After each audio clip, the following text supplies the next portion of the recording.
I'd like to call this March the 7th, 2022 meeting to order. Would everyone please stand for the Pledge of Allegiance? I pledge allegiance to the flag of the United States of America and to the republic for which it stands, one nation, under God, indivisible, with liberty and justice for all.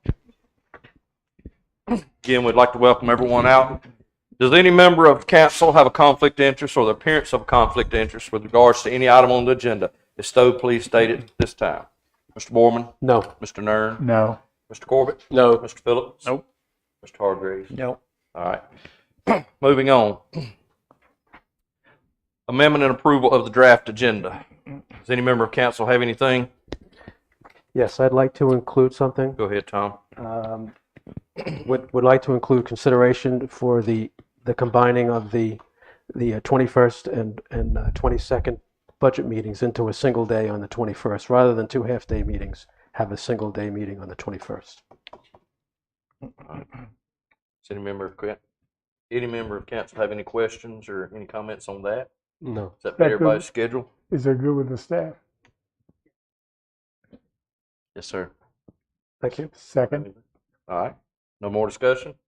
All in favor? Aye. Also, does anyone else, any other council member have anything? I'd like to bring up just Go one ahead, thing sir. very, very quickly. For those of you here, those of you in the audience, those of you on YouTube, if you have a chance, I encourage you to get online, go to our website, then look at the Sunset Beach Fire Department Facebook page. Go to that and look for the Firefighter Success Podcast, the Firefighter Success Podcast. And what that is, it's a national podcast, but their guest last week was Paul Hesemar, our fire chief. And I want to tell you, I listened to that and I was very impressed. If you want to understand the type of fire department we have in Sunset Beach and the leadership in that fire department, listen to that podcast. We are very fortunate, there's no question in my mind, that Paul Hesemar is our fire chief, and the way he runs his firehouse is just wonderful. So I encourage everybody, take a listen to that. I think you'll be very impressed.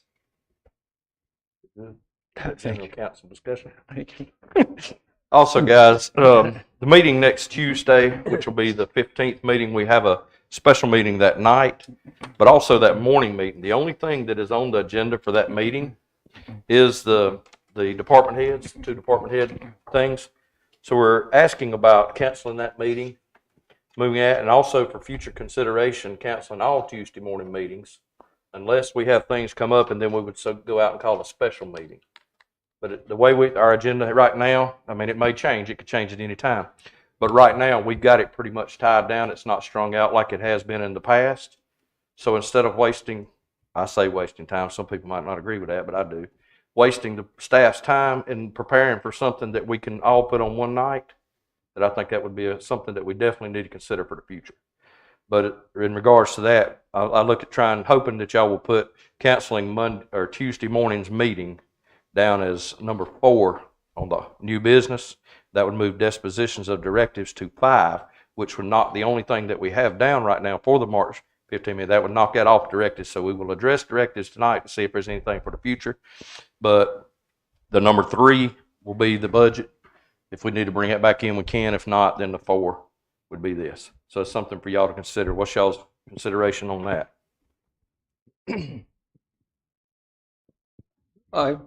I have no problems with canceling the 15th. Yeah. And I have no problems in principle with the idea of not doing Tuesday morning meetings. Yeah. But I think that we should wait till the Monday meeting and keep it on the schedule that we have, and make a determination to cancel it Tuesday meeting by meeting, rather than canceling them all right now, then having to re-put them back on the schedule. We wouldn't re-put them on. We'd just call for a special meeting because we have that option at all times. But I'm not asking for that tonight. All we're asking for tonight is the meeting for Tuesday. So what's the council stance on that? Fine with me. Good. That's fine. That's fine. All right. Do we need a motion for that, Lisa, or not? Since we're going to bring it up to the end, that'll just be brought in. So we just need a motion for the amendment and approval of the draft agenda tonight, if no councilman has anything else. So moved. Do I have a second? Second. Any more discussion? All in favor? Aye. All right, moving on to the general council discussion. Does any member of council have anything there? I think I blew that. You're good. You handled it. Anyone else? I rookie. do. Go I ahead, want to sir. remind everybody, the Old Bridge Historical Society will be having their Strawberry Wine Festival on April 24th. It's usually a great time. Of course, it got canceled last year. So mark that in the calendars, April 24th. Strawberry Wine Festival in the town park. Thank you. You have a time for that event, sir? So, About noon to 5, noon to 5. thereabouts. All right. Anyone else? Not moving on to the public comments on agenda items only. Was any member of the public like to make? Welcome to the stand. Everybody up? Yes, ma'am. Go ahead. Please state your name, address, and I'll start the clock. 3 minutes. At 2.5, I'll just interject just to let you know respectfully so you can tie it up. Okay? Thank you. Yes, ma'am. My name is Anita August, and my address is 590 Coach Trail, Sunset Beach. I see that you have on the agenda for tonight the suggestion that I made last year to the council, and that is to consider welcoming nonprofits to be able to publicize their cause and collect any donations from the public at the weekly summer concerts here in Sunset Beach. I strongly advise and ask that you consider this situation and approve it. I think that the town showing support for nonprofit organizations is a very important part of building a strong and compassionate community. It's not just for Pausability, which happens to be the organization that I'm affiliated with, but there are so many nonprofits in our community. They help the community. They help people that may need help at a certain time, that may be poverty-stricken, unhealthy, or have needs in other ways. We happen to help people with their pets when they experience unforeseen veterinarian expenses, health issues that they don't know how to deal with. But every single nonprofit out there that's a qualified 501c3 has a particular cause. For the most part, these nonprofits are staffed by volunteers, people who are giving of themselves to help others. And the town could help incredibly by allowing these nonprofits the opportunity to publicize their cause and perhaps collect some donations at the concerts. When I worked on the summer concert committee several years ago, we offered this opportunity to nonprofits. We had a stringent application process so that we were sure that only qualified nonprofits participated. I just couldn't believe how grateful and appreciative the nonprofit volunteers were when they were given the opportunity to come and collect at the concerts. Even for them to collect $1,000 in one evening meant the world to them. So I think that it could reflect very positively on Sunset Beach. As I mentioned last year when I brought this up, take a look at how Ocean Isle does it. We happen to be one of the 4 charities that are allowed to collect at their concerts. We only do it at the intermission. We're announced from the stage. We fan out. We only accept the money that people are already holding up for us. We don't bother anybody else, and it works fine. It's a great program. Thank you. Thank you, Anita. Anyone else? Go ahead, sir. Thank you, Mr. Mayor. Rich Serrato, 517 Twisted Oak Lane, Sunset Beach. The consultant is here tonight, and I'm hoping that he would put the current cost of the dredging program and the remaining cost of the dredging program. The taxpayers or the impacted owners deserve to know what it will be. They have a right to know so they can plan. We have inflation at 10%, and we need to be mindful of that. Secondly, I would like to find out from the consultant if there's going to be a stench on the spoil islands. As you know, the spoil islands are right of Jinks Creek, North Jinks Creek. And I would like to know if there was going to be a stench emitting that may negatively impact the homeowners along the coastal waterway. We had an issue when they wanted to put the dredging spoils in the campgrounds, and it was totally rejected by the people. Thank you.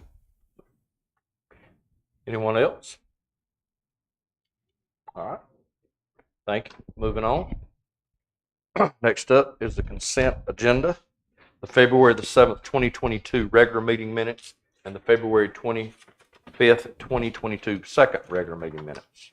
Does anyone have any questions in regards to either one of these meetings? And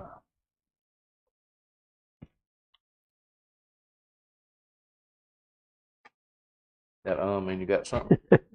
Well, I do, but it was for Paul Hassenmeyer, so he's not here. Okay. I'll just call him, email him. That'll work. Nothing. Anything else? If not, do I have a motion that we accept the consent agenda? No move. Do I have a second? Second. No more discussion? Nope. All in favor? Aye. Moving on, Town Administrator Report. Miss Lisa England, our Town Administrator. You have the floor, ma'am. Items tonight. First off, you all received an email back in the fall from a. I'm unmuted now. Okay, start again. Thank you, Mayor. You all received an email back in the fall from a business owner on the island requesting that you consider extending the second pickup deadline that we now have as September 30.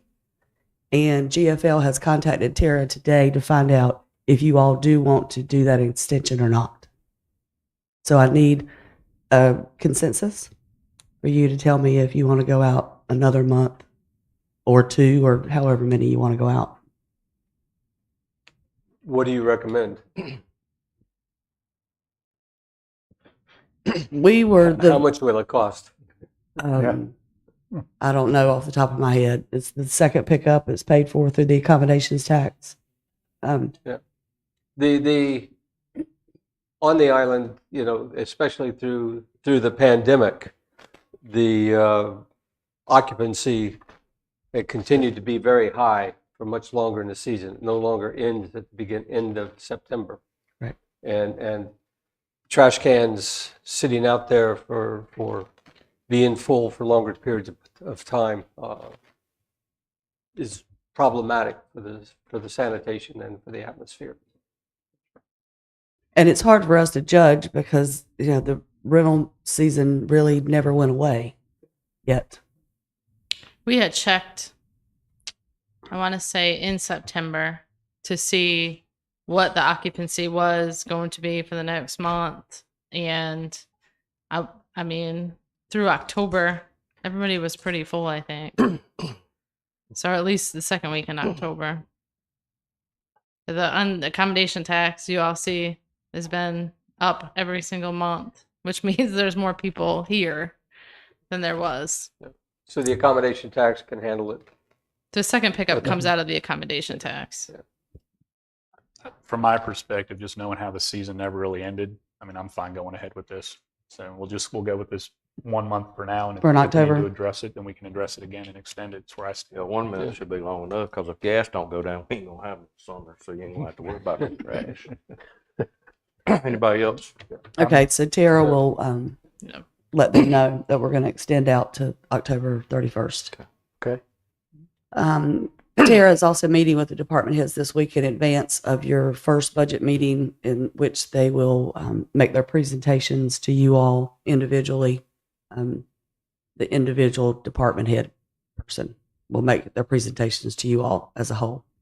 Hurricane passes are in the process of being printed and mailed to the island property owners.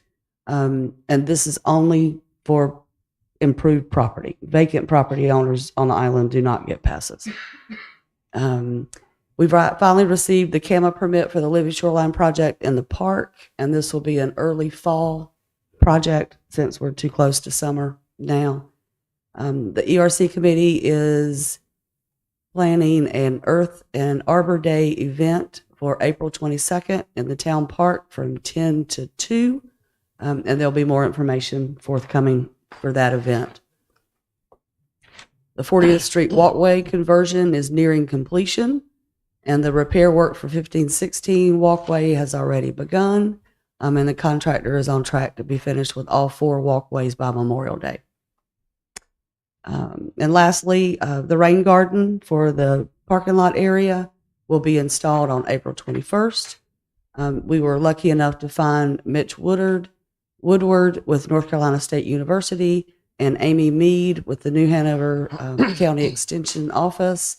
They will be designing and assisting us with the installation of that rain garden.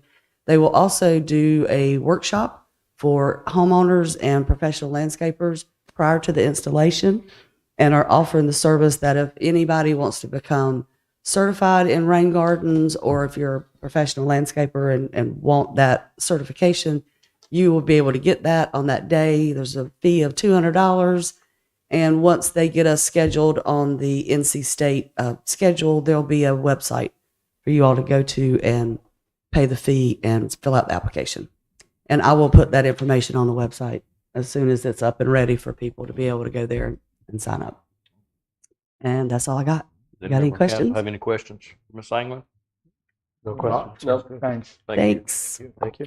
Moving on to our planning board UDO rewrite activity report. Mr. Chad, you got us a report here, sir. Thank you, Mr. Mayor. On February 17th, 2022, the planning board met with staff and Wes McLeod with the K-For Council of Governments, combed through the start of the audit, the UDO audit, which looked to Wes has taken the general regs and the UDO and looked through every article up to Article 6 at this point. At the meeting on the 17th, we went through all the general code and up to, we stopped at Article 2. No, stopped right before going into Article 3. So we covered all the general regs up to Article 2. So we'll pick up next Thursday, Article 3, and planning board made a recommendation and it passed unanimously to cap the meeting at 2 hours. They can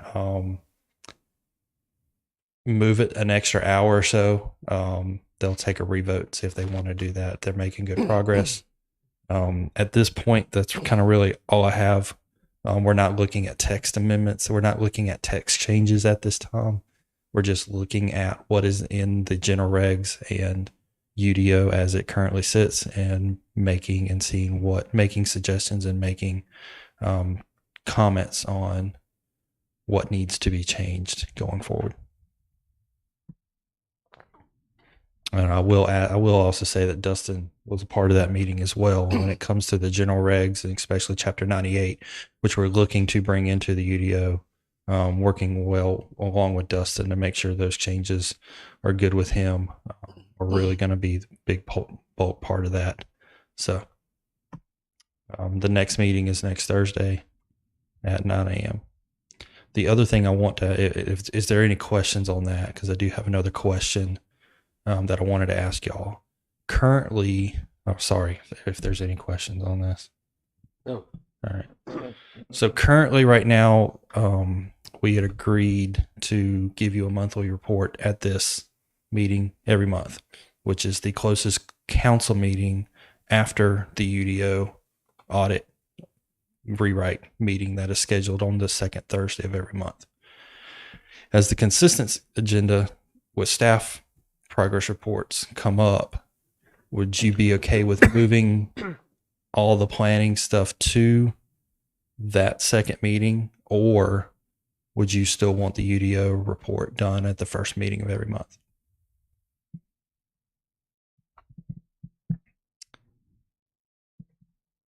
I don't think it matters. Yeah, I don't see any. Building We manager. just need to be updated so Yes. we Yeah, realize the what's going difference on. would be getting an update on what happened the previous time a week before the next UDO rewrite meeting. So you'll still get updates. They just won't come as soon as the next council meeting. It will be almost a month later, if that's okay. That's I'm fine. fine If with it's that. something important, you can send it to us in an email. Very true. Or call you. Yeah. Perfect. Chad, Anyone Yes, else? sir. We're okay. do you have an expectation of how many meetings it'll take for you to get to the end? No. Yes and no. Do I know how many meetings it's going to take for us to go through the audit? Yeah. I do not. I mean, we have material as of right now through Article 6. And Wes will bring in more material next Thursday to probably go through more. They anticipated a 2-year project. Yeah. 2 years. I mean, this is a 2-year project, and that goes from the initial meeting with the planning board through the audit, and that is through approval with the town council and town attorney. Okay. So I'm expecting every bit of a year and a half to 2 years. Okay. Thank you. Lisa, does that clarify anything else? Okay. Anyone else got anything, Chad? All right, thank you, sir. Thank y'all. You have a great night. To be safe. Moving on to old business, dredging project update and phase 2 scope of work consideration. Mr. Morrison, you have the floor, sir.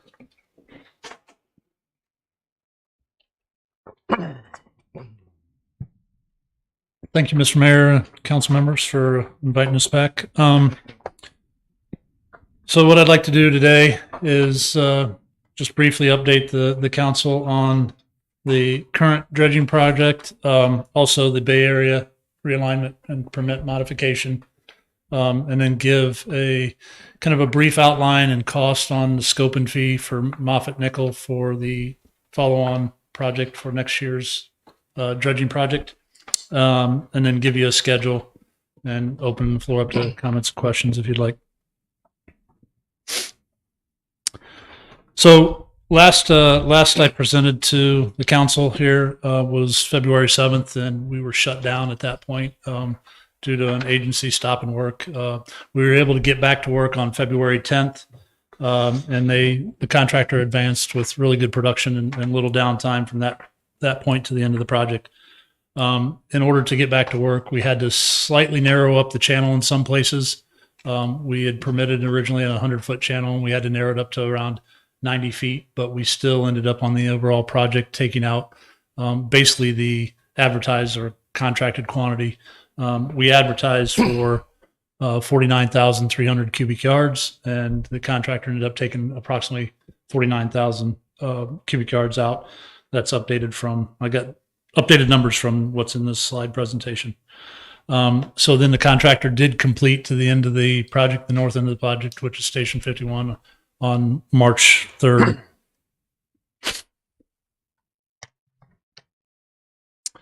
One issue that arose on the project was when we went past the feeder channel and where it connects to South Jinks Creek, there was a shoal that had migrated over, the flood shoal had migrated to the west, and so there was a shoal in the way of the feeder canal and access into South Jinks Creek. So what we did, because South Jinks Creek was permitted to go offshore and it was shoal material, even though the feeder channel was part of next year's project, we contacted the agencies, told them it was beach quality sand, that it could be placed in the near shore disposal site. They agreed with us and allowed us to go ahead and dig this small portion in the feeder canal, which is that blue on your agenda there. So we were able to connect the feeder canal to the South Jinks Creek dredging portion. What we had to do is we had to issue a change order to the contractor. That change order involved extra dollars. However, it was cheaper than what the next phase will probably cost with having to remove material from the disposal island to accommodate for that material. So it was a benefit to the town to go ahead and do it now with the current contractor. And the contractor completed that work yesterday, May 6th.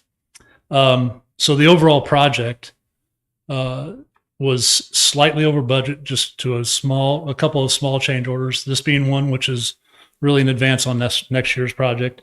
We also had, some material testing that came in the permit after the contract was awarded. That was a agency requirement.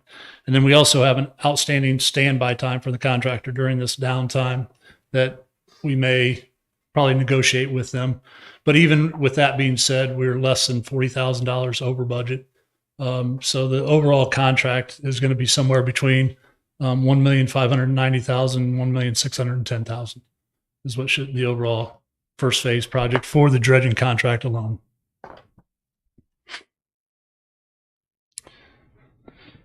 So an update, and so one other quick thing on the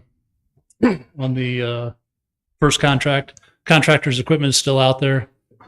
We are currently holding $220,000 demobilization plus another approximately $60,000 in retainage that he will not get until all his equipment's removed from the site and the site is restored to pre-existing conditions. So we have plenty of security against him cleaning everything up and getting out of town, which that will be happening probably over the next 3 to 4 weeks. So, Okay. For the Bay Area realignment and permit modification, we're happy to report that we received the camera permit this morning. Great. So that is still moving. We have the 401 certification, as I told you, in early February. We're still waiting on the Corps of Engineers permit. We spoke with them late last week, and it is on the final review's desk. So we're still coordinating. They said it should be to us very soon. And what that means in Corps terms, I don't know, but hopefully within a few weeks. And also we've started with as I've reported before, conversations with NCDWR on the modification of the grant to include the changes, and we need to submit a changed scope and budget to them as well to make sure it all falls under the shallow draft fund. So talking about the next year's project and how we got to where we are.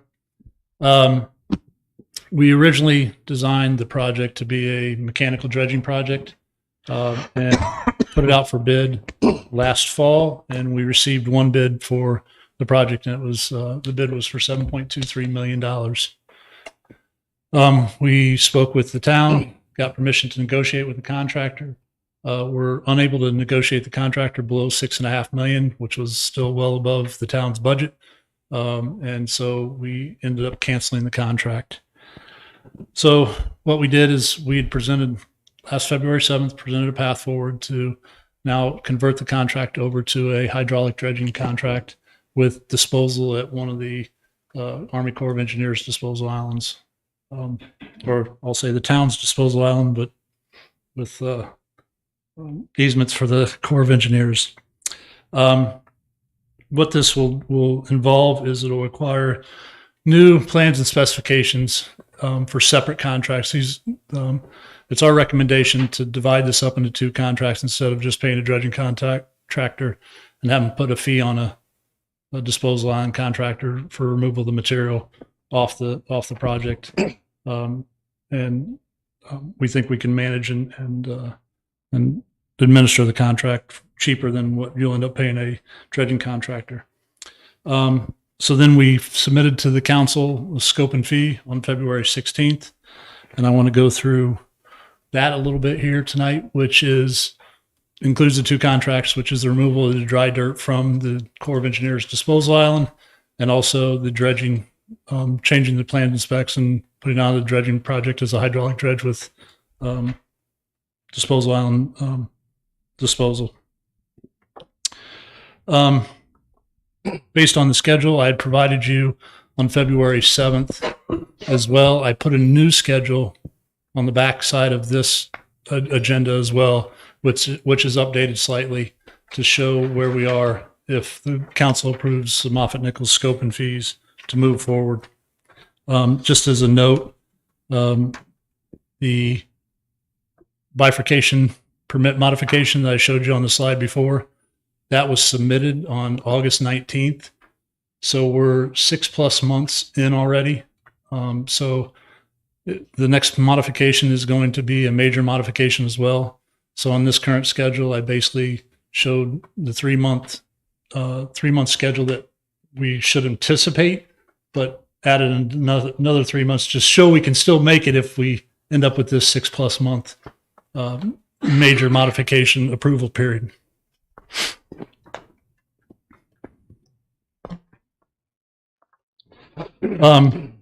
Just as a recap, and I just wanted to put it in here just so for the public and the council as well. The plan is to do Turtles and Mary's Creek with the barrier with the bifurcation, that channel, the feeder channel, and the 4 finger canals, and all the material will be placed into the western side of disposal area 310, what they call it, DA 310. So there'll be a pipeline from the dredge areas, and the material will be pumped through the pipeline directly into the disposal area with clarification through a spillway and water release back into the AIWW.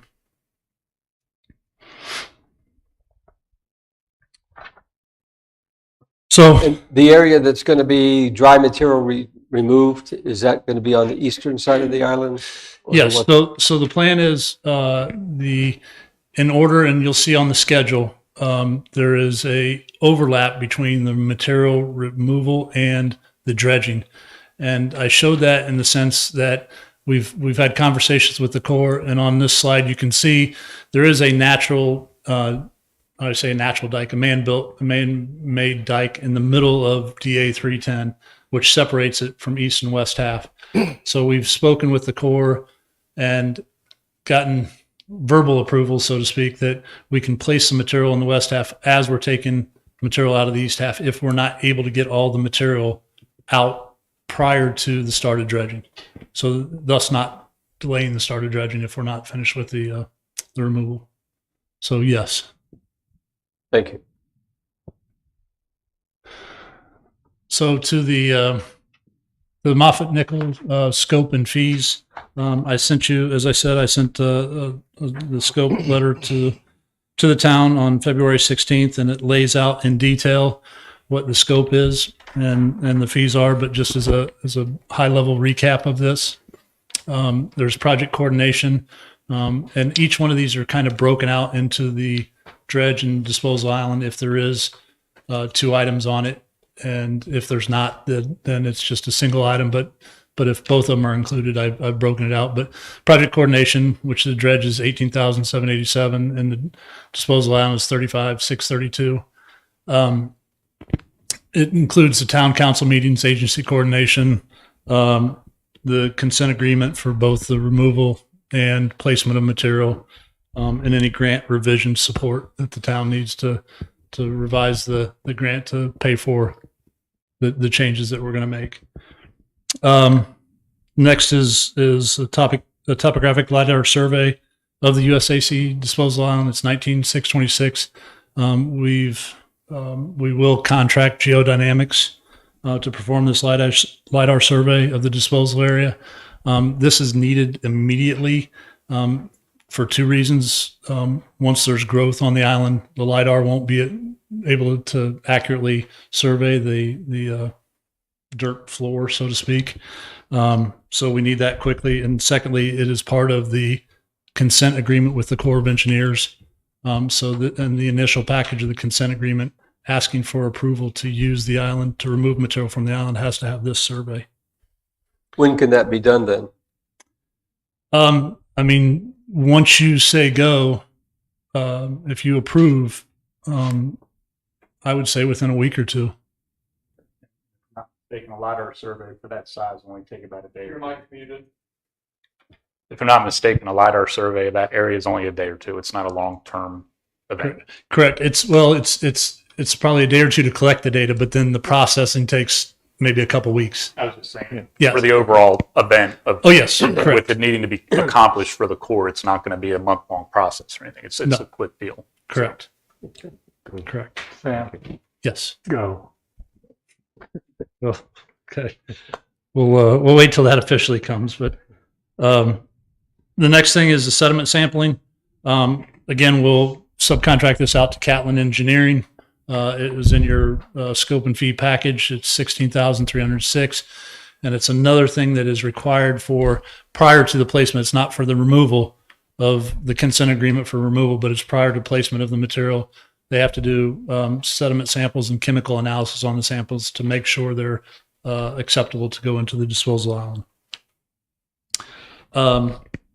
Then we have to do another major permit modification, what we said. So through CAMA and the Corps of Engineers and 401 WQ or water quality certification. That's 24,778, and it's to convert the project over to the hydraulic project and to completely permit the both the removal and placement of material at the disposal island. So it includes permitting or preparing permit modification drawings and packages and agency coordination. Continuing on, developing the final plans and specifications for the dredging portion. It's 35,171, and the disposal island is 27,271. The dredging is actually it's much cheaper than that. It's about half of that, 35. The reason that's so high is because there's $18,000 in a subcontract for TI Coastal to do surveying. So a majority of the dredging plans were done this year. So the real cost of developing the plans and specifications is $17,000, but we do have to get updated surveys again because of the disposal area consent agreement to show exactly an updated amount how much you're going to place in the disposal area. So basically, it's going to create two sets of plans and specifications for the project: one for the dredging and one for disposal island, clearing, grubbing, removal of material, updating the dikes and the outfall structure. And then the bid advertisement for each of them, it's $10,358. It's to identify qualified bidders, advertise pre-bid conference, issue addenda as necessary, respond to queries, review bids, and provide a recommendation. And then including the package is a bid re-advertisement if necessary. North Carolina law, when you're using state funds, is you have to, on your first attempt at a bid, you have to advertise and you have to get 3 competitive bids or 3 independent bids. And if you don't, you have to re-advertise and then put it out for bid again. The law has come out now that you don't have to do that for dredging. So this will only happen for the disposal island. So if we don't get 3 bids for the disposal island, we'll have to go out and re-advertise. That'll be $3,392. But the dredging, no matter the number of bids we get, we can open the dredging price. And finally, construction observation.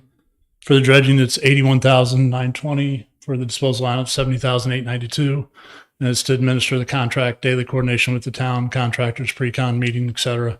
And the anticipated construction lengths for the dredge is approximately 18 weeks, and for the disposal island is about 22 weeks.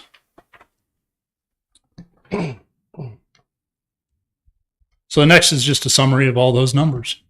So the total scope and fee, or this total fee for the scope of work anticipated is $354,491.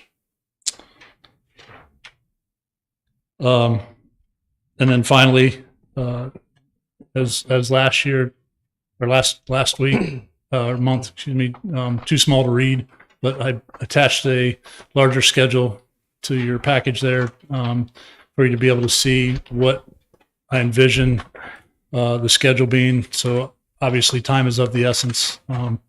We have that schedule basically starting March 15th, and we have very little float as it goes right now. So I have anticipated a little bit longer permitting process than what they tell you to anticipate, just to make sure we could still fit it in. But I think we're good to go if we get going quickly.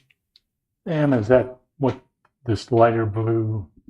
Yes, That's the lighter blue is just meant to be, hey, just in case we need an extra 3 months of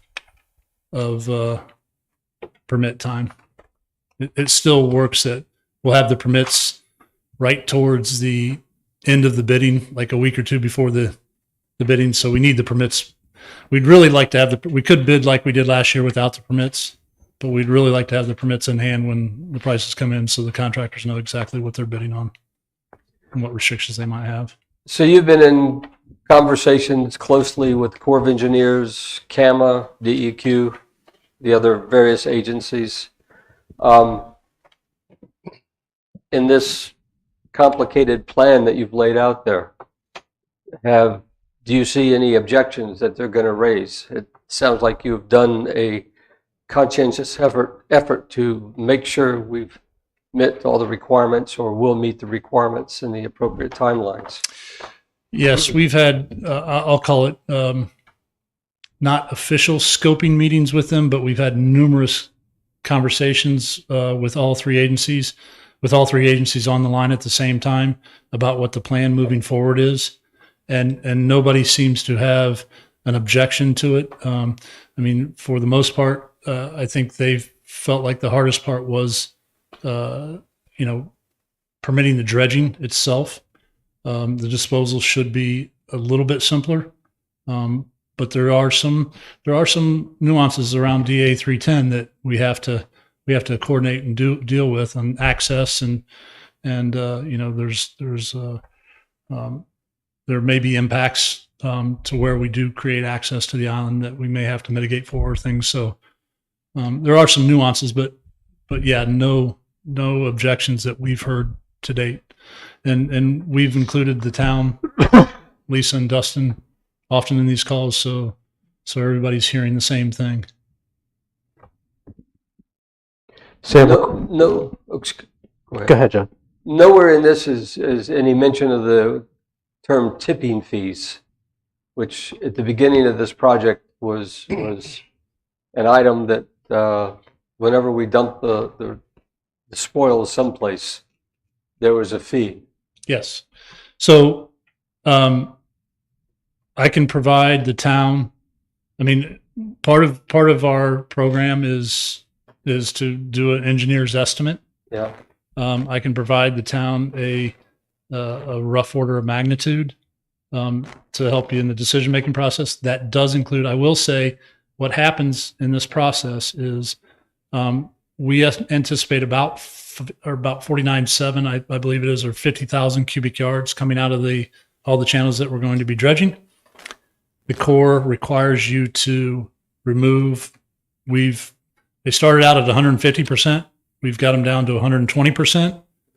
So there's 60,000 cubic yards that have to be removed. There is still, assuming the location of the disposal site honors their original tipping fee, there's still a $5.75 per cubic yard tipping fee for that 60,000 yards that has to be removed from the disposal island. But that'll be part of the bid process when you go out for bids? No, that'll be separate, but it'll be included in the overall cost that we would provide, right? That is an evaluation of the cost, but it won't be included in the contractor's bid. The town would pay that separately. Or, John, I could say we can make it part of the bid. I mean, it's however we structure the bid. Yeah. But again, if it's something as simple as that, you don't want the contractor to put a markup on. Correct. Yeah. On a tipping fee. Okay. And Sam, the material going into the landfill this time will be dry. Yes. So the weight will not be there as was going to be with the wet material. So the tipping fees could be reduced. We just need to have a conversation with Mr. Williamson. Okay. Correct. And speaking of that, this whole process, and we may have touched on it on the 7th, but the operation here is going to be a much cleaner operation as you're hauling dry materials as opposed to wet material that can drip, slop out of trucks when you're hauling over the roads and whatnot. So we anticipate this operation being much cleaner in the town. The concern was raised in our public comments about the smell of the spoils material. It's kind of marshland material that's going into the island. Correct, and it's no different than the Corps of Engineers uses these disposal islands all up and down the AIWW without any further approval, and there's doesn't seem to be a problem as far as I know. Yeah. Um, There is a fairly good distance between the large islands distance, and the that's right. residential areas. Matter of fact, there's islands that are closer to the residents than this one. And it's definitely not nearly as intrusive as Majestic Oaks. No. Yeah. Sam, according to the plan here, you plan to start in November? The actual Yes. dredging starts in Yes. November, and it should be completed by the end of February. Yes. That's assuming that everything happens the way that you want it to according to the plan. Correct. So when something slips there, or when you run into a problem that will change the way that this chart looks, will you update that to the town and to the council here? I absolutely can, and we've built in float in various places here, such as a longer advertisement time for if that gets squeezed a little bit, that's not going to hurt us. Yeah, sure. There's and even the award, and I think from the time from the bid to award, I've got a gap in there. I mean, so there's built-in float, but yes, we can have. We can put it in a proper Gantt chart and show critical paths. Yeah, with and those then type of update charts, those. it'll help you to see when something. To show a critical path on it. And, yep, absolutely. And Sam, another thing to point out for the public especially is that the dry material will leave the spoil island and be transferred across the AIWW to the mainland. So there will not be any material leaving from the island itself. So all the dump trucks will not be on the island. They'll be on the mainland. And where will they make landfall on the mainland? Will it be on Seaside or on Park? Seaside Road. And Sam, when would we start marrying turtles? We could start marrying turtles as early as October 1st, but right now, just on the schedule, I'm still not showing that early. But assuming everything falls into place, but however, it doesn't make any sense for the contractor to marries and turtles October 1st and work themselves out of work and then not be able to start the other areas to November 16th. Mm-hmm. So the likelihood is they might start it 2 weeks before November 16th so they can work right into the other areas. So do those activities happen in parallel? The work to be done on the other side of the ICW, will that be done in parallel with the work that was being done on the island, or is it? It's to me, that's going to be completely the contractor's decision, but I would say it's in series. I would not say it's in parallel. I would say they'll use the same dredge. Right. Okay. It's going to need to be. Now they could, because they may want to use a larger dredge for the Bay Area and the feeder canal, and a smaller dredge for the Fingers and Marys and Turtle, because those are smaller canals. Thank you. Anyone else? Thanks, sir. Thank you. So, well, just at some point, you said you're going to put together an estimate of what the bid would be, the cost, an estimate of what this is going to cost when the program you put together that we have before it goes out for bids, giving us a framework to analyze what kind of bids are coming in versus what you as the experts think it actually should cost.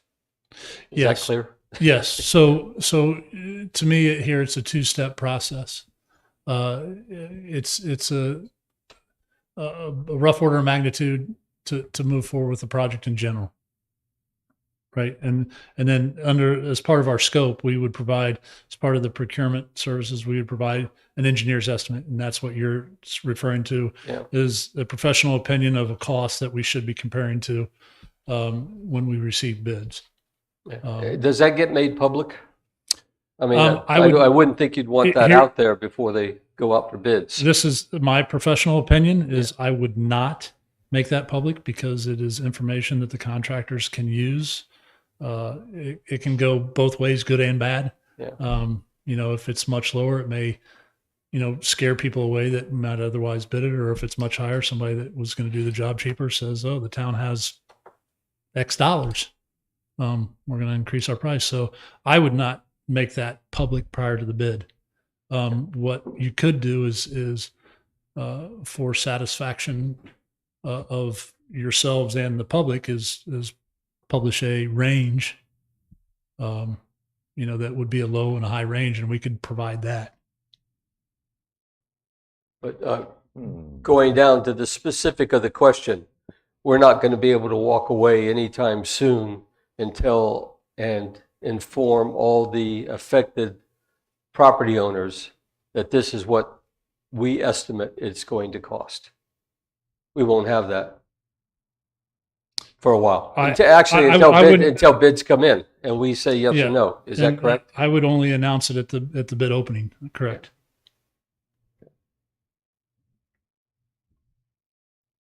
Mm-hmm. Charlie, do you have something? It's not for Sam, just general. We still see letters to the editor. We have people make statements that town taxpayer dollars are going to be used. I'm going to say this again. The only ones that are going to pay are the affected property owners. The town is one of the affected property owners. The creek adjacent to the town park, the town will pay their share for that. That's something that benefits the whole town. But other than that, there will be no taxpayer dollar used to support the affected property owners. Take that to the bank.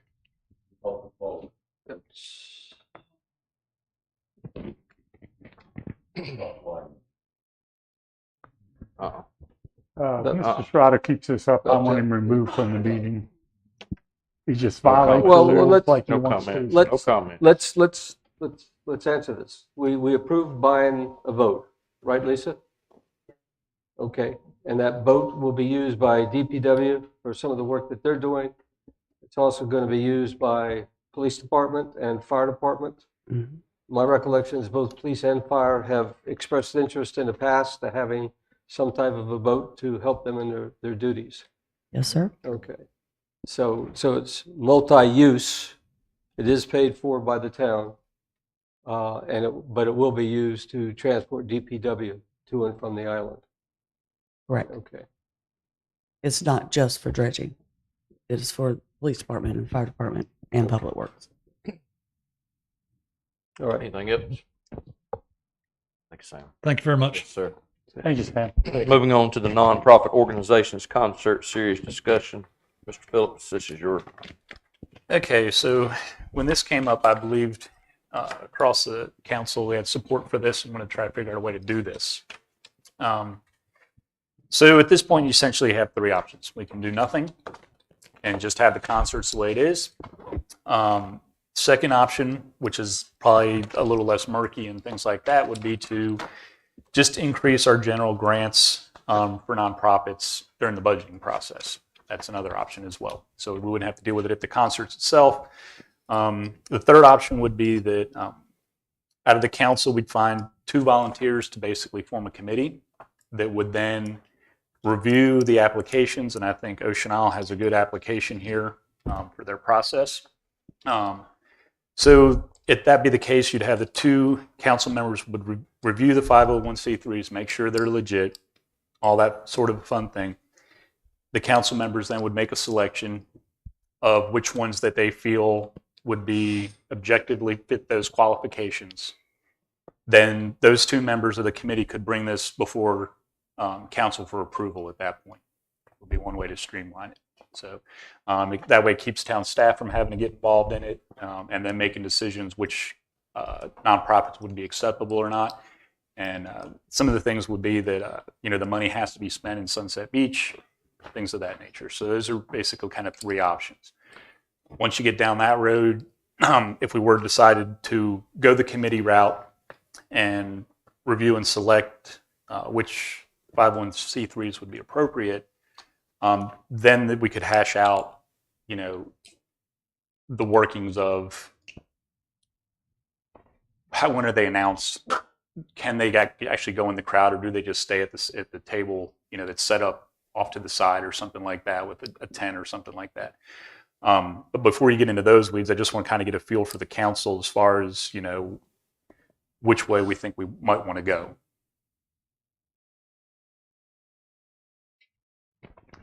I've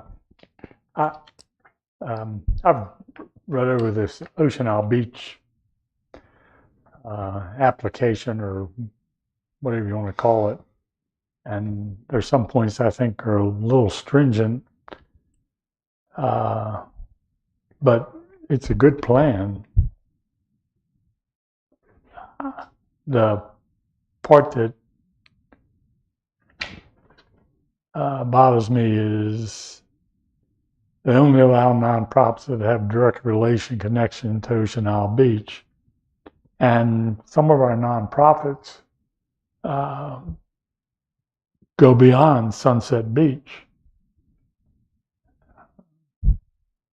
Otherwise, that's something we can work out, but I'm in favor of this.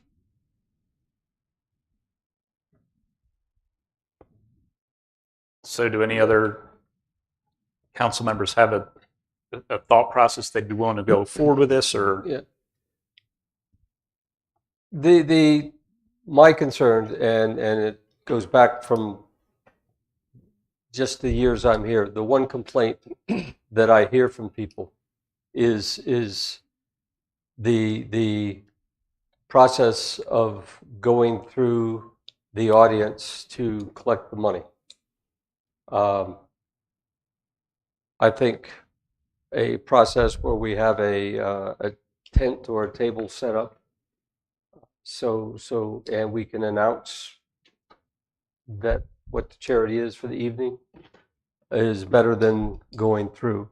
Now, when you look at that, I'd say a portion of the audience is visitors, and they're one time only for the most part. So they would not, it doesn't matter to them whether people go through the audience or not. Most of the comments I hear are for people who are pretty much regulars, and by the end of the season, they're sort of upset at actually thinking, well, looks like it's a free concert, but we're being charged $5 a concert to come and attend. I think the way that can be handled is by having a booth set up the side without going through the middle and advertising. So I guess just as an idea. Yeah. So, and that's the stuff we can hash out. Yeah. I just looking to see if we have council support to go forward and have the nonprofits there at all. Because if you would rather just go the route of increasing grants during the budget session or just do nothing at all, then there's no point in getting into those weeds. So I think Charlie said he would try to support it. Yeah. Would you be willing to support this as well? That. I don't like the idea of making a promise that will increase grants in the budget cycle, right, since we haven't even started that process to do that. Right. It's just a consideration. As I was just throwing out options. So how do you feel, Mr. Hargreaves? I'm in support of nonprofits, of supporting nonprofits. I agree with John, and I've expressed this to others, that the old days, not when the town ran the concerts, but when private groups ran the concert, it was tough having people throughout the night coming to you and holding a bucket in front of you and saying, hey, and after getting the bucket thrown in front of you 3 or 4 times, just sort of saying, that's it. There's got to be a better way, for sure, for doing that. I know that in Ocean Isle, what they say here is they just do it during the break. I don't know, do we always have breaks when groups play? I'm not sure. In Ocean Isle, it's the shortest concert in the world because you have an hour and a half concert, 20-minute break, so the bands only play for an hour and 10 minutes. And during that 20-minute break, I guess people just go through quickly through the crowd and people throw some money in. But my point would be, don't do it the old way. Let's find out, let's do a new way. But I'm supportive of helping our nonprofits that help our community, that's for sure. Okay. So that being said, Go ahead, Tom. My own preference is, just as everyone else has said, I think that the way to do it is to have something at the concerts. I think we should do something, and I agree with the concerns about passing the hat, so to speak, while the concert's underway or even during an intermission that we don't seem to have anyway. So I'm in favor of it, and I think if we can work out the details of how it can be done so it's not too intrusive into people enjoying the concert, then I'm in favor. so hearing all those concerns, I do think it seems like we all want to move forward with this. I'd be happy to volunteer to serve on the committee if the rest of council would be okay with that. And at that point, I'd be looking for one other volunteer to help verify the validity of 50C3s and things like that, and coordinate with the 501c3s prior to the event, make sure they understand the rules and regulations and such like that. So I'm just wondering if there'd be somebody else who'd be, if you all would be okay with me doing it, or not, if two other members would like to do it, that's fine. I just didn't know. I'm looking for another member, I guess. Let me ask a question before you go any further. This is just to know. All right, we're sitting there, we got 14 concerts, correct? So how many nonprofit organizations are we going to let in? We're going to have 14? I think you would do it. I doubt that. I doubt you'd have that many. What I would say you would do is you would start off with the applicants come in, we see how many we have, how many actually, this is where I think being somewhat strict on the application is a good thing, because it gives you a little bit of control. Then let's say we have 8 applicants, we have 14 concerts, the names of the applicants go into a hat and they get drawn, so it's objective. It's not picking one over the other kind of a thing. And then once we pick through the first 8, they go back in and they get picked again, and some may or may not get picked for the second go round.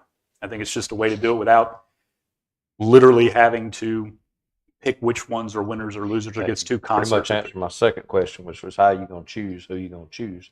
Because we sure can't discriminate on nobody that puts in. Right. And the third question I have is, if we do that and we pick them out or whatever, what are we going to do if we get rainouts? Or how are we going to make it up to them? Is that just they're just is that just canceled. out? Yeah. I just wanted that out And- just so we'll know and up front. These things too are what I kind of envision is we go out, we do this, see how many applicants we get, and whoever else is on the committee, again, the council trusting them to make these decisions that we're all kind of in agreement on how we want this to flow. Then it's finally presented before the council for final approval from everybody. That's kind of how I'm seeing this happen. I just wanted to hear them answer before, because that's questions that's definitely going to be asked. I think we have to go through the first year. If we do this, we got to go through the first year and figure out how it works, how we do it, what works, what doesn't work, that kind of stuff. And you got to be a little flexible, and next year you could be a little more. I'd be glad to help you with that, Jamie. Thank you, No Charlie. one else has a burning desire to do it. Feel free, Charlie. Go for it. Thank you, Charlie. Okay. Thanks, Charlie and John. That's great. Do we need any kind of vote? Directions on you. I just need clarification that you are going to establish the application and the criteria, and the committee is going to be choosing, or the council as a whole? The committee will be verifying the validity of the applications and making sure that they fit the structure that's in place, which I think will model closely what I'm seeing from Ocean Isle. And then at that point, they will bring it before council to approve which vendors were approved on which dates and things like that. Okay. Are you going to do all that before June? Yes. Okay. Great. So what we'll do is we'll get together, get the applications out. I imagine we'll just post it on the website, and so maybe an email blast kind of a thing to let people know, and we'll get out and get it accomplished. Sounds good. Good. Thank you, Mr. Phillips. Very good. All right, moving on next. Our COVID-19 plan consideration. Mr. Boardman, this is you, sir. Thank you, Mr. Mayor. Just to review historically what we have here and why we have it. This was originally action to the town administrator at the time when we were in the midst of a pandemic, when there were lots of stuff coming from the states and from the CDC, from the World Health Organization, how we try and blunt the effects of COVID-19. The town administrator at the time came up with a plan that was a draft. It was the first draft that had been done, and at the time that it had been presented to the council wanted to see if it could be worked a little bit more, and Councilman Phillips and myself were action to go through the plan, make any improvements or suggestions on how it could be improved, and then we would look at it again, which is what we're doing now. So the changes that had been made to the plan, they're not really terribly significant, although the main changes are, well, the first thing I should note here is that we're in a completely different situation now as far as the pandemic goes. So the need for this is probably less immediate and less necessary than it had been some months ago when we first started working on this. The main changes to the plan that had been made were to change the way that we looked at the states of the pandemic. Originally, the plan was kind of a ramping up to the point that you had a full-blown pandemic, and it stopped there. The way that the plan is presented now is that you have a ramp up to a point where you've got a pandemic, but then there's a ramp down to the point where things seem to be improving. There's less people being affected by whatever it is that we're fighting against. And the other changes that were made were that some of the activities related to the various stages that we were in were in some cases open to discussion. So it wasn't all black and white that you have to do this or you don't have to do that. It's more things that could be considered, so that depending on the state of things, how serious things were, and so you could make decisions about how extreme you want to go as far as changes to the activities such as wearing masks, washing hands, shutting down the beach, shutting down the park, things like that. So that's how this plan is structured now. As I said in the beginning, I think that the need for this has changed significantly from what it was when we first started working on it. But still, we don't know what will happen in the future. So I think it would probably be wise for us to take a look at this, and if it looks like it makes some sense in terms of how you would look at a future event where there's a very broadly affecting type of disease, that this could be used as a guideline for us to look to see where we are, and see if we'd like to try and implement some of these actions and activities. Good. John? Okay. I will make a claim. I don't know if it's actually accurate or not, but I was probably the most conservative amongst all of us in terms of how we go about and establish strict rules to protect everybody. Mm-hmm. The situation has clearly changed. You know, we got the CDC, the feds, the state are making changes as we go along now. I think what this list does is primarily serves as a checklist that we could pull out at whatever time that we need it, you know. I think at this point, the situation is calmed down somewhat.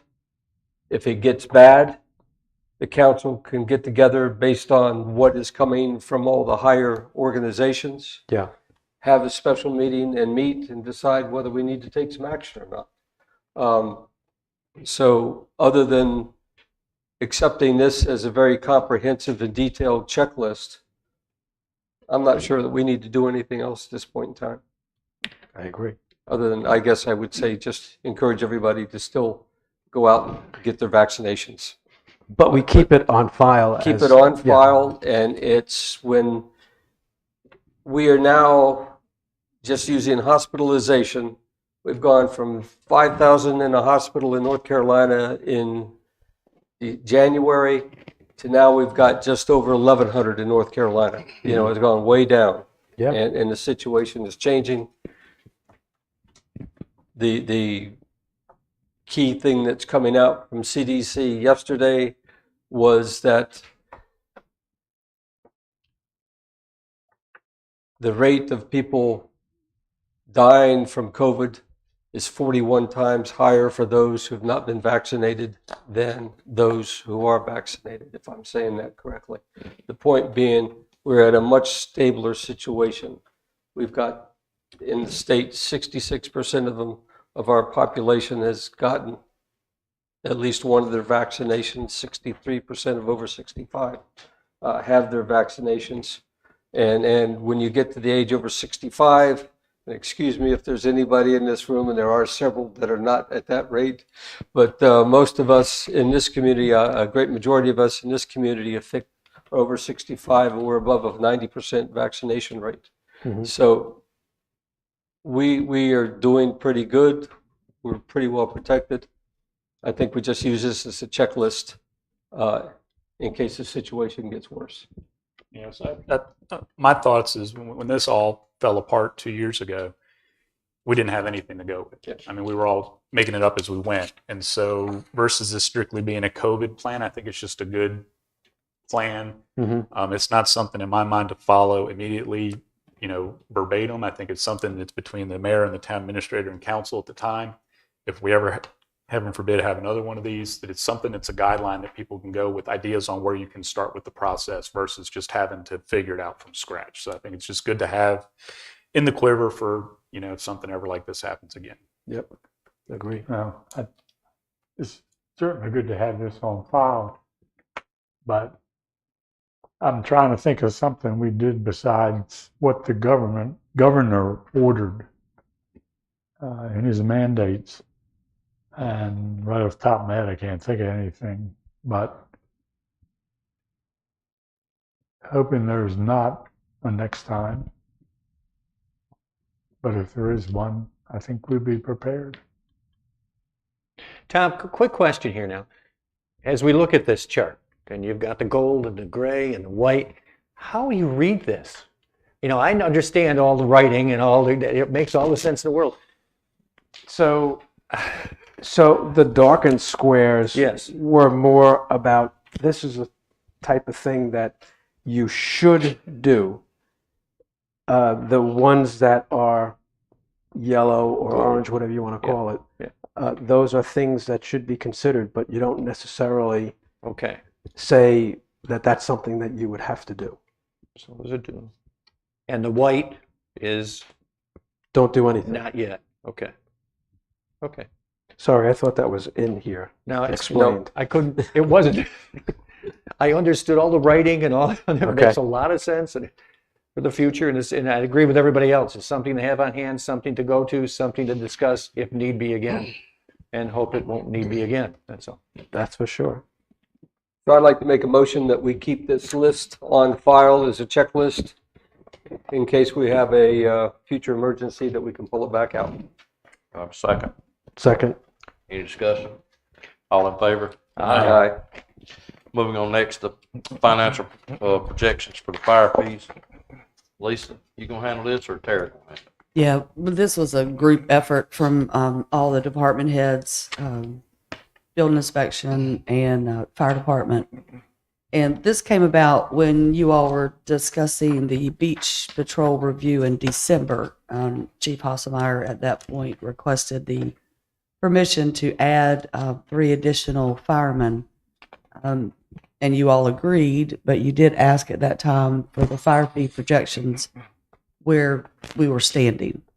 So this just gives you a very rough estimate of what we know that's coming and what we think is coming. And we already know that there's more development in the fire district coming than is even on this paper.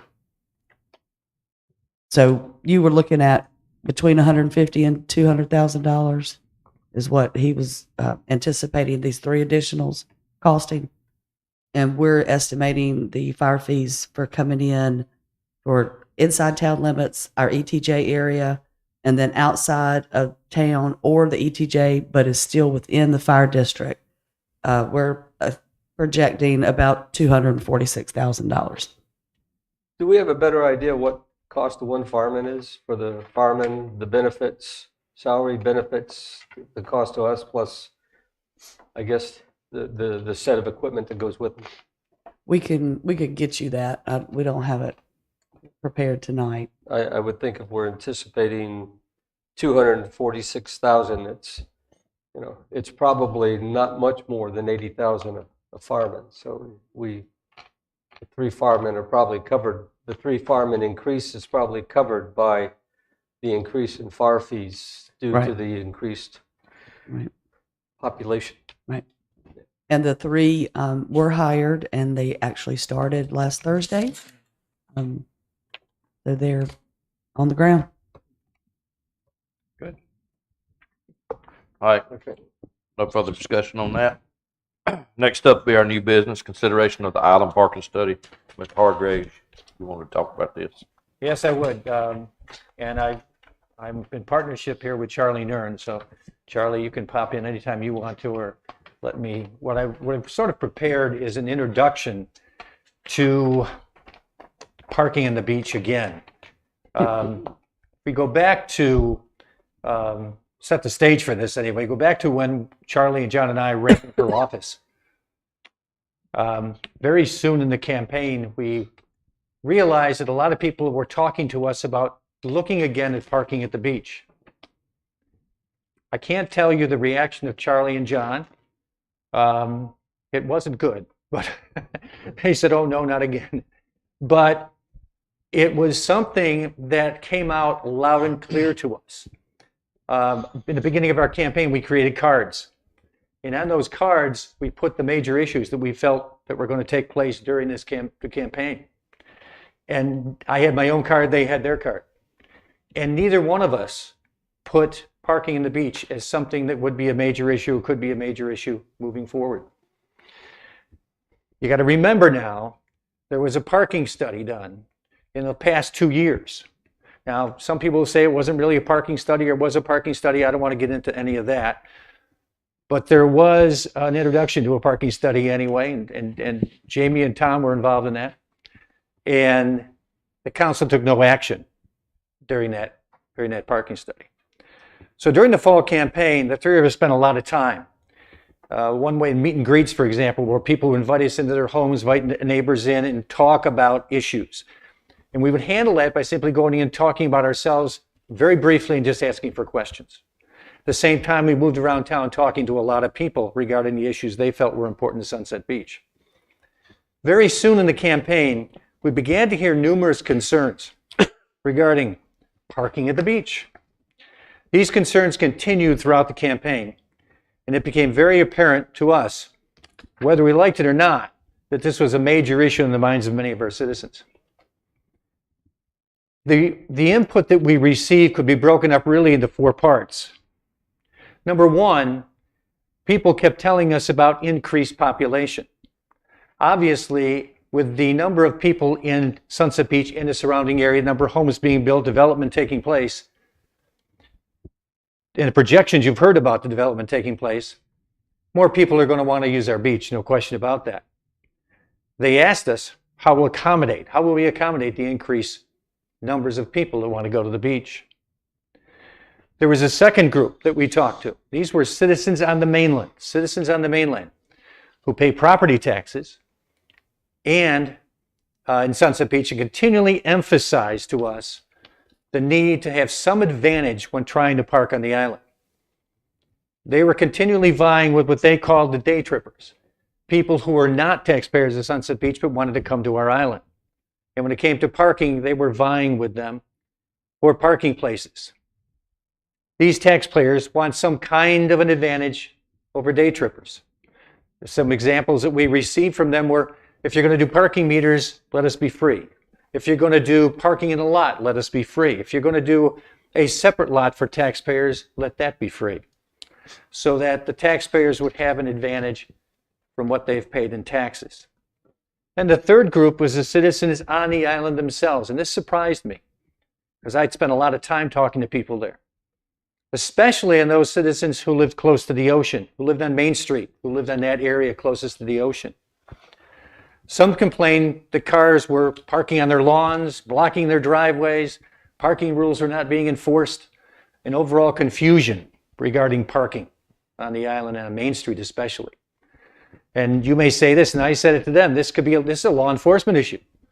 But yet these property owners were asking for more organized parking, so that people coming to the island would know where to park, and they would do a better job we would do a better job designating where to park. And finally, there was the fourth group.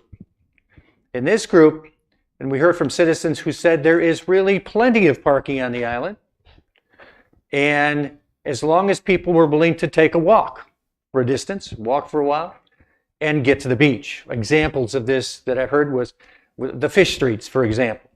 When you talk about sailfish and marlin and dolphin, they're away from the island a bit, but boy, there's plenty of room on those streets to park, and you don't find a lot of parking there, even when it's the busiest days of the season. But, as they said, with the amount of gear most people bring to the beach, people naturally want to be as close as possible.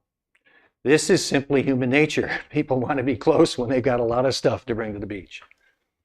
And this also tells us, no matter what we do moving forward to attempt to make the parking situation better on the island, being that human nature says we have to get close to the beach, there will always be those who will not find a parking place on our island that suits their needs. And that will always happen. We got to accept that. But we must remember, we cannot accommodate everyone and make everybody happy.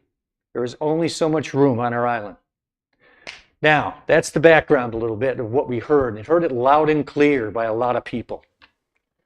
So after the election, Charlie Nern and myself got together along with Lisa and along with Dustin Graham, head of Public Works, Ken Klamer, police chief, and Paul Hassemeyer gave us some input, and we met to discuss the issue. In doing that, we decided it was time once again to get into this subject and begin to find out if we could handle this a little bit differently. So we suggested a different approach, a little bit different than has been done in the past. There's basically two steps to this approach. Number one is what we're beginning to look at already and what's in front of you tonight for council. Like a number of our neighboring islands, we'd like to recommend an undertaking of a professionally engineered parking study. We're not looking to invite in a parking meter company here to give us their sales pitch, but a professionally engineered parking study. This would be based on the concerns of our citizens. It would look at how parking on the beach may be better organized.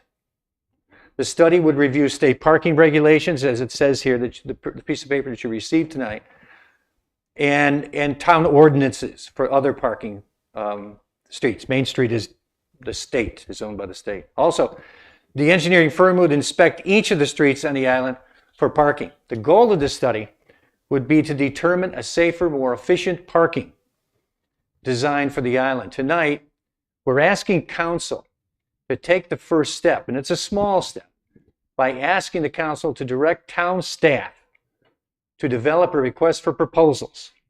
It's called an RPF, and solicit bids in order to consider the possibility of hiring an engineering firm to study parking on the beach. If the RFP produces interested engineering firms, we'll certainly listen to what they have to say. And we'll give them an idea of what we want, what we've been hearing from people, from our citizens. There's no cost to this first step. And if we find that the engineering firms are really redoing what we've done in the past, we won't have an engineering firm. We'll have what we've already done, and we'll be okay. So just ask you to look at the proposal. And tonight, what we want you to do is just give us the okay to move forward with the RFP.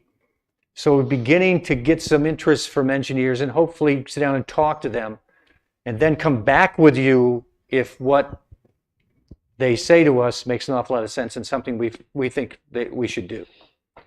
The second goal, which we haven't even begun yet, haven't even just basically talked about it, we also have as a goal to make it possible for Sunset Beach taxpayers to have a preferred parking, some kind of preferred parking, when coming to the beach. Now, that's something we're going to begin this week a little bit talking about, but that's for the future. But that's really the two steps. To look at better organizing parking on our beach so that people know where they can park. And we have a lot of choices. The council will have a lot of choices in deciding what streets we open. For example, the numbered streets. You know, they were closed down a while ago. What do we want to do in the future with those? So in conclusion, tonight we asked the council to approve the first step. There could be a detailed study of parking on the beach in the future. Sunset Beach is a small island with a family-friendly, laid-back atmosphere. We do not want to change that in any way. We are certainly not going to accommodate 100 or 500 or 1,000 more cars on the island, no matter what we do in council. There will always be people who come to our island to enjoy the beach who will have difficulty finding a parking place that meets their needs and will decide to go elsewhere. But what we want out of any study are decisions that will make our island friendly to our visitors without overwhelming the capacity of the island to absorb the number of people, the people and the vehicle traffic. We believe this is the best way to move forward and are determined with council's support to hopefully do the best job possible for our citizens of Sunset Beach. Charlie, you want to add anything to that? Well, last year after the one parking proposal we had, I thought this is a dead issue because that would end up costing the town money. But Mike and I did start talking. We talked about it during the campaign, and in December we got together and discussed it at length. And then in the meetings with Lisa and Dustin and the chiefs, we came to realize that we have some idea how many parking places there are on the island, but there's a lot of places people could park that it doesn't look like you can. And that's why we want this engineered study.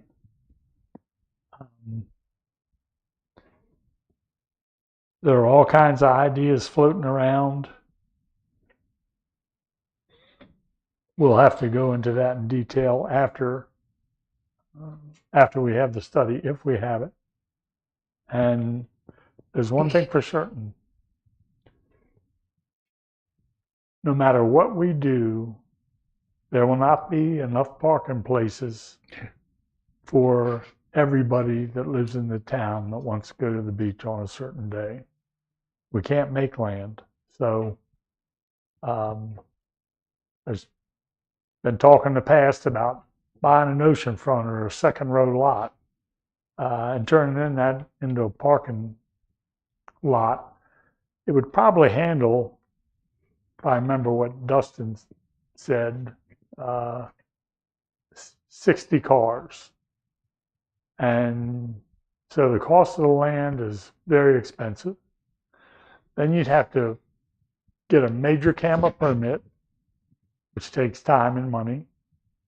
Then you'd have to prep the land and make it available so you can lay out parking places. And then there's always the stormwater study. So you're talking about probably $1.5 million, which is 2.5 cents on the tax rate. A lot more than that. 1 cent, I think, is 150,000. That's a lot of sense. And I don't think anybody wants that.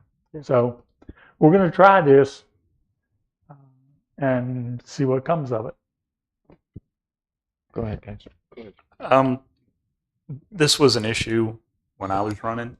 It's not going to go away. There's only, we do a study to find out how many parking places we have. Was that going to be 5% difference from what we can imagine we already have out there?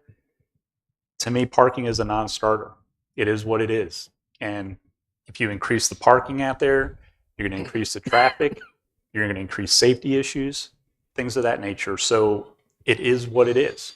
And I'd love to be able to roll up there anytime I want to too, but if you just roll up to the beach, I mean, any other beach in the world's having the same issue. And East Coast of the U.S. is going to have the same issues. They're all dealing with it.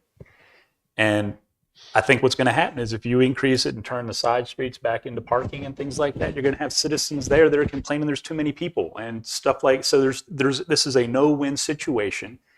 And I'm not going to support going out for an RFP for them to come back and tell us what we already know. I agree with what Councilman Phillips just said. We faced this problem while we've been on council. It's been faced by many councils before us.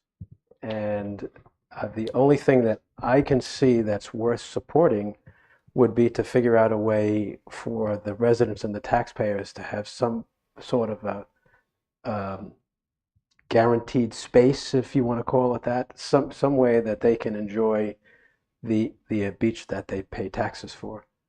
To do a study on how you can increase the number of spaces on Main Street is not going to help them. And I don't see that there's a benefit to what we want to do for the residents. That would increase the traffic, the crowds on the beach that we're already complaining about. So I would not be support. We should also decide before we even go for an RFP what we'd be willing to pay for such a study. And to me, I couldn't come up with a figure that I would think would be worthwhile. So unless you know what you want to pay for something like that, then I wouldn't even start the project. Another question is that what would it take for the staff to put together an RFP? Is that a quick process, or is that multiple days, multiple people, which has a cost in itself right there? We would just have to update the one that's been used in the past several times. Did it ever go out? It's gone out once. What kind of bid value came back? It doesn't cost you anything to put out an RFP except for the ad in the beacon.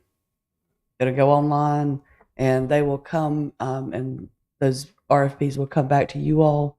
Those companies will come and explain to you their RFP, and their price will be associated with that. And then at the end of that process would be when you would take action, if you choose or not. And I think what we would do in that case is we would get that RFP out. We would get back information from anybody willing to bid, so to speak. We would meet with them and go over what we're looking for, what they can provide. And number one right there is see if we've done it already. I think that's horribly important. If we've done similar study to that, we don't need it. If that's all they can provide, or something, if they can provide something that's better than we've had before, that would help us organize the parking at the beach a little bit better. Now, I'm not saying and so much in the statement, I didn't say increase, I didn't say. But to better organize the parking there, I think at a reasonable expense, it'll be up to the council to go for it or not.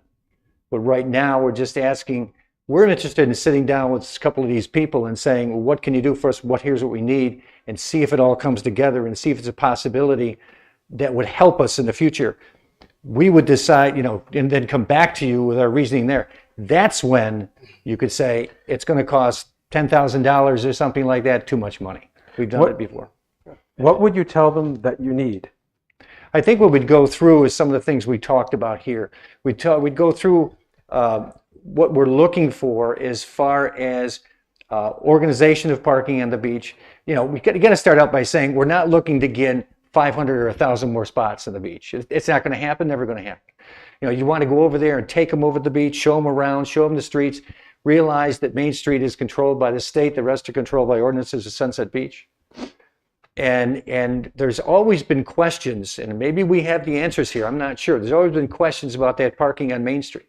Where can you park, where you can't park, what's designated, what can you designate, what can't you designate, all that kind of stuff. That some company may help us get in black and white for a change. There's a lot of possibilities. What I hope you come out with this group, if it's good, you come out with a schematic of the island. Here's where you can park, here's where you can't park, basically. And here's what you have to do to make it possible here, there, and everywhere. So that's all there is to it. Do I think we're going to go to a full engineered study? I'm not sure on that, and I'm really open for that, or not. But the first step, I think, is important to see what one of these companies could do for us. If it's something that we should bring back to you, we'll bring it back. If not, we won't. If it's already been done, then we've got it already.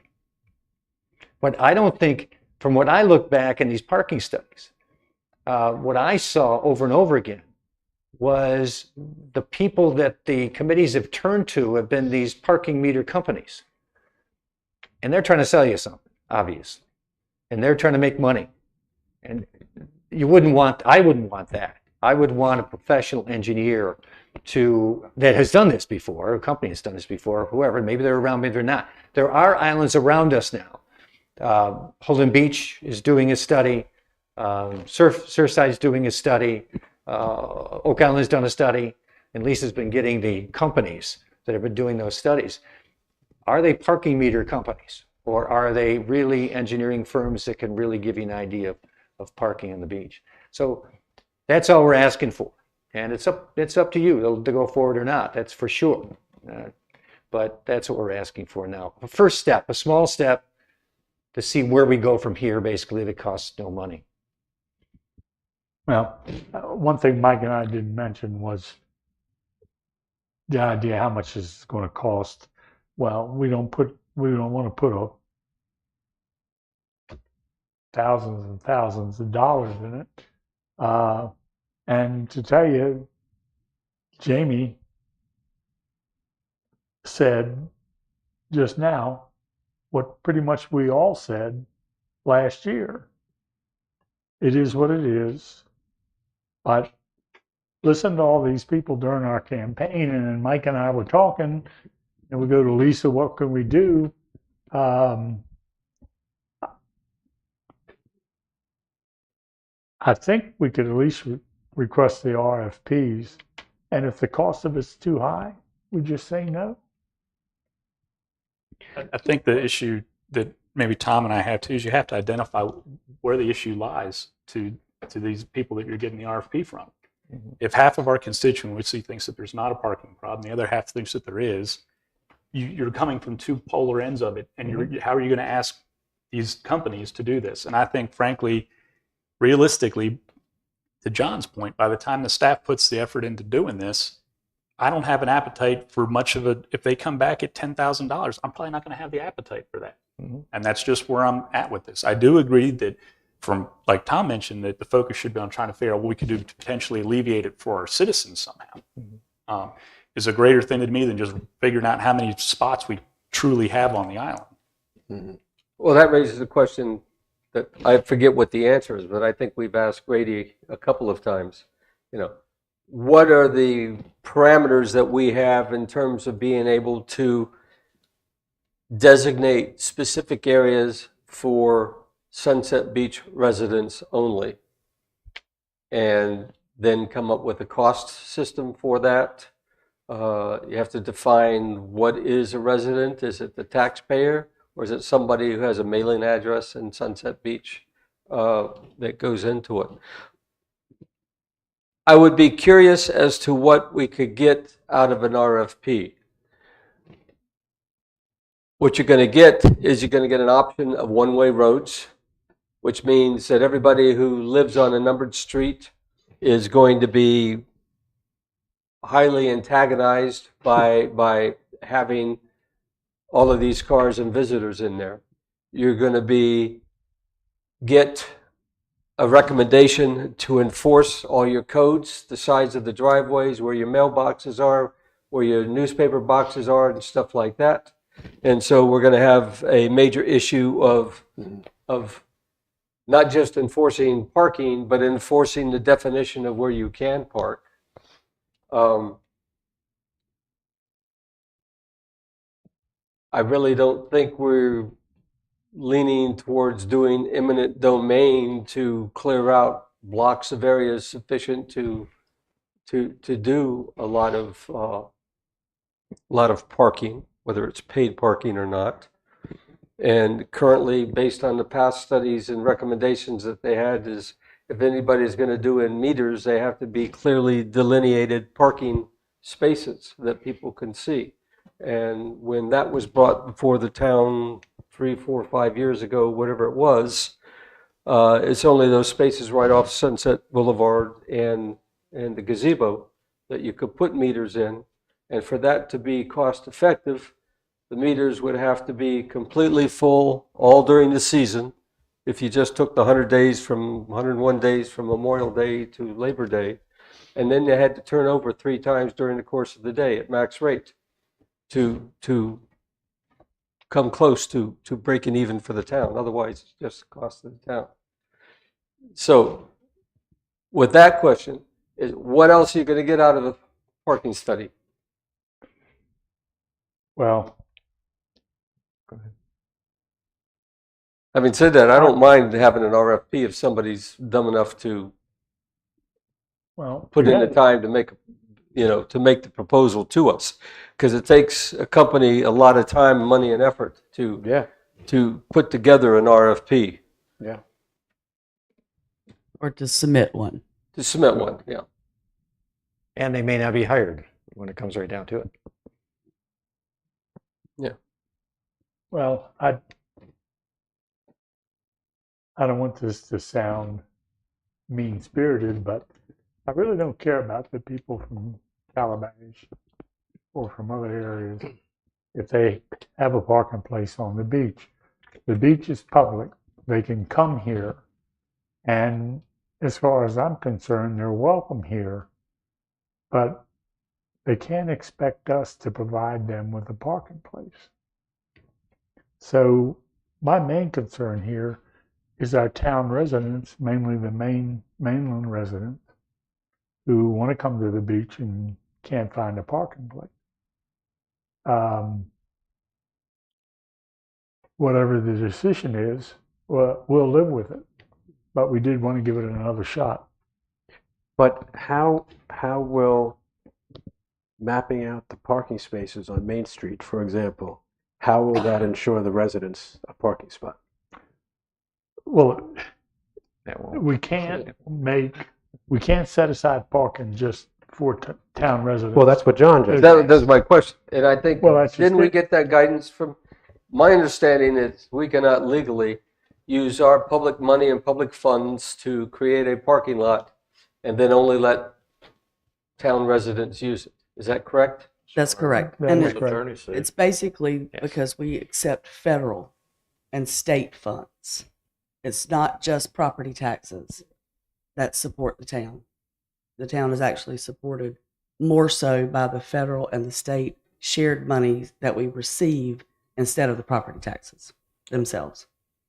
But what I understand we can do, if we have take a parking lot, for example, we could reduce the rate for our taxpayers and pay the regular, call them the day trippers, would be charged more to park. You could do that, is what I understand, a little research I did. You mean to park on Main Street, you mean? No, I'm not talking about Main Street, I'm talking about parking lot. I'm talking about a parking. We don't need an engineering study Yeah. to Yeah. understand what that is.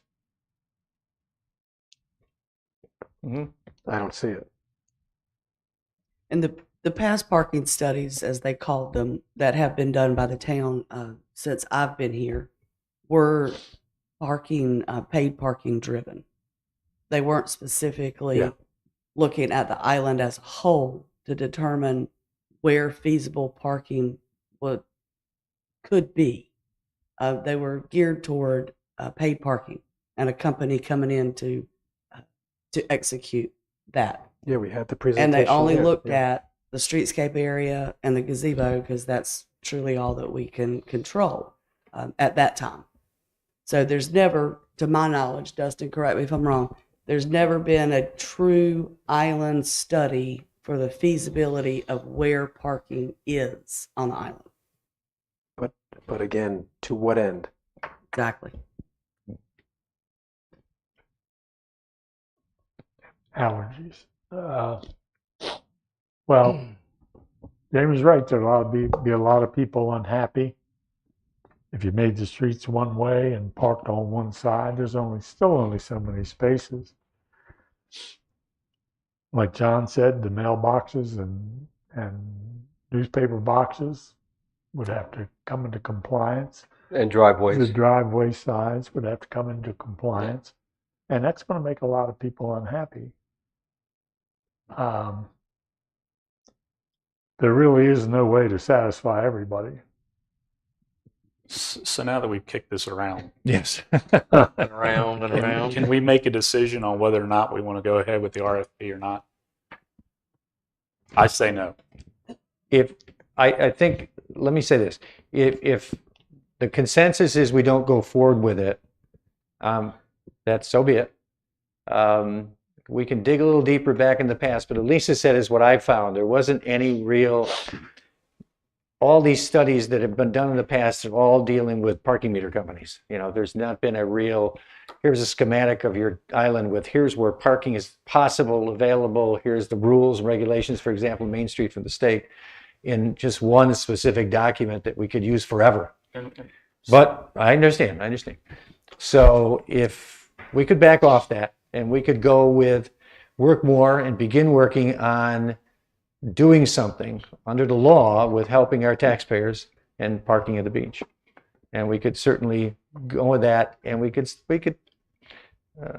look into with what information we currently have and what we've been talking about, but we can move forward a little bit and try to address some issues. Sorry. So I'm kind of looking for an up or down vote is where I was at with that. Make a motion. Make a motion. I make a motion that we do not put out for an RFP for a parking study. That we not put out. That we not. Do we have a second? Second. Any more discussion? All in favor? Aye. All opposed? Nay. 3-2. Okay, so be it. Mayor, if I can. Yes, you can, the- please do. When Sam was up here, the dredging went south, and you all did not take the action that he's needing on the scope of work. So can we back up and y'all decide what you want to do with that? Sam has been sitting here patiently for you to say that. All right, so you're gonna go back to old business, to the dredging project update, phase 2, scope of work, consideration. What is the council's consideration? I make a motion that council approve moving forward with phase 2 as defined in the Moffett and Nichols report. Do I have a second? Any discussion? All in favor? Aye. Any opposed? Yes, ma'am. Going back down to Good catch. new business number 2, consideration of scheduling special meeting for 3/15/22. I think all the council has looked at this in regards to a personnel matter. And the only thing that I think we're looking at maybe is changing the time to 6 instead of 7. Is that correct, Lisa? Yeah, that's what it That is says. correct. It's on here at 6. Okay. Yeah, it says 6 here. And it's for It says 6. Attorney Richardson to be able to give you all an update on the client privileged information issues that you have going on, and then to deal with the personnel matter. What's the pleasure of council? Got a motion?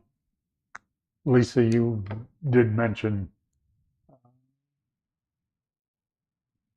the possibility of starting at 5 and having a regular council meeting there, but if there's not going to be anything on the agenda besides the staff reports, then we don't have to do that. We already canceled that meeting, didn't we?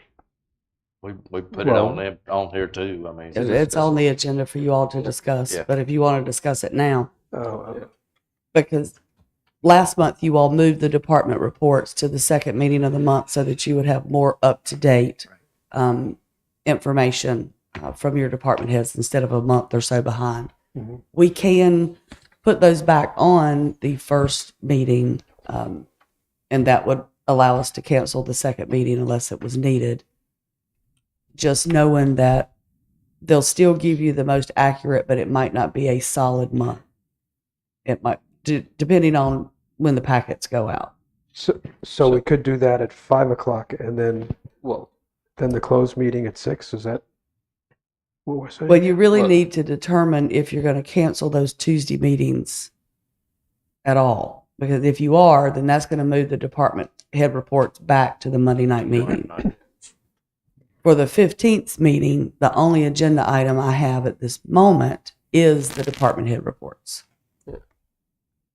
I would, my opinion is to not do the department head reports on the 15th and just do closed meetings starting at 6 o'clock, because those are going to be at least a couple hours worth of meetings. Right. And I'll just move those to the April Monday night meeting. Okay. Yeah. 15th is good. That sounds good to me. Yes. I'm good with that. All right, so. So you will need to make a motion. I have a motion that we'll be changing, we'll have the special meeting at 6 o'clock on the 15th, which is next Tuesday. So moved. Second. Second. All in favor? Aye. We need another motion to cancel that meeting, I thought. Now, in consideration of canceling the meeting for next Tuesday, since there's nothing on the agenda, and in regards to that, we can at any time call a special meeting. What is the cancel there? We're only canceling one Tuesday meeting Canceling at one this time. Tuesday. But consider in the future. Yeah. All So right. moved. Do I have a second? Second. All in favor? Aye. All right, next up's disposition of director. There's nothing on there because we canceled that meeting. Does anybody have anything that needs to be added to the April meetings, other than we're moving the department heads to there, so that switches that date around. That puts that at 4/4. Is that correct, Lisa? I think it's for, It's 4/4, I think. yes, you're correct. Is there anything else that needs to be put on? So we'll put on the consideration of canceling the Tuesday meetings and the nonprofit app and criteria. On the 4/4. Jamie, you want that on the 4th? Yeah, that's fine. Move forward. All right, anything else? Not, let's move on to public comments. Anybody have anything for public comment? Yes, ma'am, go ahead. Please state your name and address. Thank you. Thank you. Erin Cosenza, 422 28th Street. I have a question, and hopefully it's just a clarifying question. On the January 10th meeting where I spoke and my sister spoke about the ordinance amendment 95.07 for cabanas and the placement and the restriction from the pier, you all unanimously approved between 3rd Street and 29th Street. However, on the government website, the town website, the 2022 beach rules state that it's between 30 and 3rd.